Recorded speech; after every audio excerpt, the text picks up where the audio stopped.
এই সময় ওয়াজের একটা মৌসুম চলে থাকে, সেক্ষেত্রে অনেকে দীর্ঘ রাত পর্যন্ত উঁচু আওয়াজে সাউন্ড মাইক বাজিয়ে ওয়াজ করতে দেখা যায়। এক্ষেত্রে অনেকের কষ্ট হয়, ক্ষতি হয়, অসুস্থ মানুষ, পীড়িত মানুষ এবং ছোট মানুষ থাকে। এই বিষয়ে আপনার কোনো বার্তা আছে কিনা?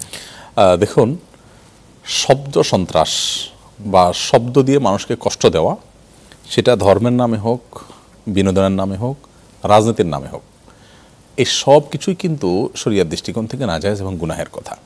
কোনো সভ্য সমাজে বিকট আওয়াজে নিজের ধর্ম পালন কিংবা নিজের রাজনৈতিক কর্মকাণ্ড পরিচালনা কিংবা নিজের আনন্দ বিনোদন, এটা অন্য মানুষের কষ্টের কারণ হতে পারে না। এটা কোনো সভ্য সমাজের দৃশ্য হতে পারে না। দুঃখজনক হলেও সত্য যে আমরা ঢাকার মতো জায়গায়, চট্টগ্রামের মতো জায়গায়, বড় বড় শহরগুলোতে আমরা দেখি যে গভীর রাত পর্যন্ত এভাবে মানুষকে কিন্তু কষ্ট দেওয়া হয়। ওয়াজ মাহফিলের মাইক গ্রামাঞ্চলে যেগুলো থাকে সেগুলো ওই এলাকার মানুষ আসলে ওই দিনের জন্য ওয়াজ শোনার জন্য পুরো এলাকার মানুষ প্রস্তুত থাকে, এটাই গ্রামীণ কালচার। এরপরও সেখানে অন্য ধর্মাবলম্বী আছেন, বৃদ্ধরা আছেন, হার্টের রোগী আছেন, শিশুরা আছেন। সো সেখানেও এই আপনার যত্রতত্র মাইক দূর দূরান্ত পর্যন্ত লাগিয়ে বিকট আওয়াজে ওয়াজ মাহফিল করা মোটেও কাম্য নয়, অন্তত গভীর রাত পর্যন্ত। আর ঢাকা শহরে তো প্রশ্নই ওঠে না, কারণ এখানে এত ঘন বসতি। এখানে যদি আমরা দূর দূরান্ত তো দূরের কথা, কাছেও কারো বাড়ির বিল্ডিংয়ের কাছেও যদি মাইক আমরা লাগাই, তাহলে সেটা তাদের জীবনকে দুর্বিষহ করে তুলবে।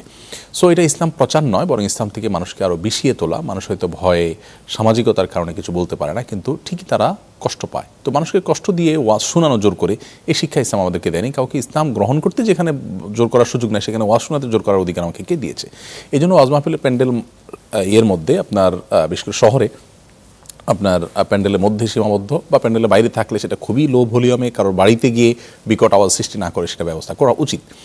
আর এর পাশাপাশি ওয়াজ মাহফিল তো শীতের মৌসুমে কদাচিৎ হয়, রাতভর যে গান বাজনা হয়ে থাকে। আমরা যে 31st নাইটের যে কালচার দেখতে পেলাম, এত বাধা সত্ত্বেও, এত আইনগত কড়াকড়ি করা সত্ত্বেও, পুলিশের তরফ থেকে এত সতর্কীকরণের পরও আমরা দেখেছি যে বিকট আওয়াজে পরিবেশকে নষ্ট করা হয়েছে। আপনি অবাক হবেন, এই ইয়াংগুলো তারা কিন্তু পড়াশোনা করেছে, শিক্ষিত, তারা জানে যে কারোর আনন্দ কারোর কষ্টের কারণ হতে পারে না। তার কানের কাছে গিয়ে যদি আপনি চিৎকার করে একটা আওয়াজ করেন, সে কখনো সেটাকে সভ্য কর্ম হিসাবে নিবে না। কিন্তু সেই ছেলেটাই কিন্তু এই বিকট আওয়াজে মানুষকে শেষ করছে। এই বছরও 2টি শিশু আহত হয়েছে এবং এর আগে একটা শিশু মারা গেছে। অতএব শব্দ সন্ত্রাসের বিরুদ্ধে আমার মনে হয় আমাদের সবার কথা বলা উচিত। আমি চ্যানেল 24 এর মাধ্যমে আমাদের সম্মানিত দর্শকদেরকে বলবো, আমরা সবাই একটু আওয়াজ তুলি।